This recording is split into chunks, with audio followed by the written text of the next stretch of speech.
देहायाव थैनि आंखाल, टिबि सुगारजों साग्लोबजानाय, थै होनो गैया, आखायाव रां, राहा गैया गोजौ थाखोनि फाहामसालियाव लांनो। एसेसो ओंखायनो डनेसन लुगैदों आरो रायजो राजाफोर जा नोंसोरो हरो बेनो आंनि जथेस्थ' गोजोननाय। नोंसोरनि मददआनो आंबो देनां जुदि फिसालाया मोजां जालांबा आंबो नोंसोर रायजो राजाफोरखौ आंबो नाहरफिननायनि राहाखौ आंबो बहनलांगोन। गोबां बोसोर बारलांबाय, थेवबो हायाखै गोग्गो देहा लाबोफिननो।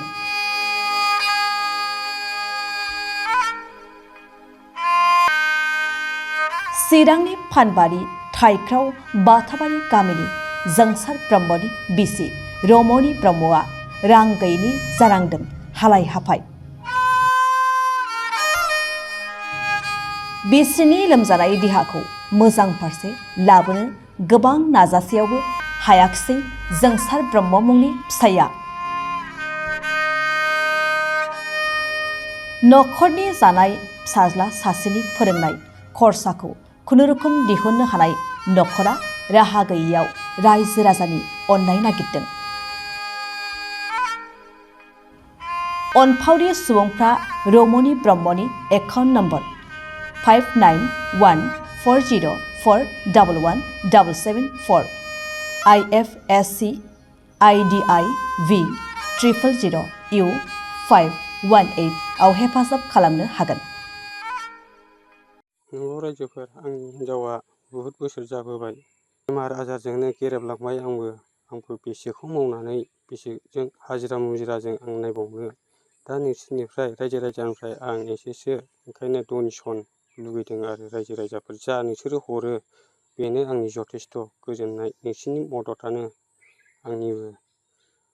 आंबो देनां जुदि फिसालाया मोजां जालांबा आंबो नोंसोर रायजो राजाफोरखौ आंबो नाहरफिननायनि राहाखौ आंबो बहनलांगोन। रायजो राजाफोर अननानै जा हरनो हायो थाइसे थाइनै, आं हिन्जावनि थै सोनांगौखौ दा नोंसिनि राहा मदद होनायजों आं नायलांनो सानदोंमोन। रायजो राजाफोर, आइफोर, आफाफोर, आदा बाजैमोन, बेमाराथ' टिबि बेमारबो दं, सुगार दं, आरो मेगनबो नुवा जानानै दं। दा ओमफ्राय आथिङाबो बिराद साबाय थायो।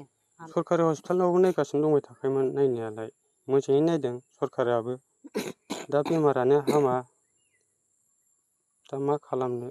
न'खरावबोथ' बिराद खस्थ' सोलिबोगासिनो दं आं दा। एखमबा जानाय लोंनाय गैया, एखमबा ओंखाम गोजा जानाय, ओंख्रि गैया, फिसालानोबो गाननाय जोमनाय होनो हाया, लेखा बायनांगौखौबो लेखाखौबो बायना होनो हाया जानानै दं दा आं। नांगौखिनिखौनो होनो हाया दा फिसालानो, बिमाखौ नायै नायैनो। आयुष्मान कार्ड गैया।